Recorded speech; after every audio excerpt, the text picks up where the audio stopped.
ನಾಪೋಕ್ಲು ವ್ಯಾಪ್ತಿಯಲ್ಲಿ ಬುಧವಾರ ಮತ್ತು ಗುರುವಾರ ಮಧ್ಯಾಹ್ನದ ನಂತರ ಗುಡುಗು ಸಹಿತ ಧಾರಾಕಾರ ಮಳೆಯಾಗಿದ್ದು ಹಲವು ಮನೆಗಳಿಗೆ ನೀರು ನುಗ್ಗಿ ಅವಾಂತರ ಸೃಷ್ಟಿಯಾಗಿದೆ.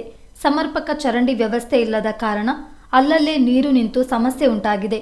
ಏಕಾಏಕಿ ಮನೆಗಳಿಗೆ ನೀರು ನುಗ್ಗಿದ್ದು ಜನರು ಪರದಾಡುವಂತಾಗಿತ್ತು. ಗಾಳಿ ಮಳೆಗೆ ಮರದ ಕೊಂಬೆಗಳು ಮುರಿದು ಬಿದ್ದಿವೆ. ಕೆಲವೆಡೆ ಕರೆಂಟ್ ಕಂಬಗಳು ತುಂಡಾಗಿ ವಿದ್ಯುತ್ ಸಂಪರ್ಕ ಕಡಿತಗೊಂಡಿದೆ.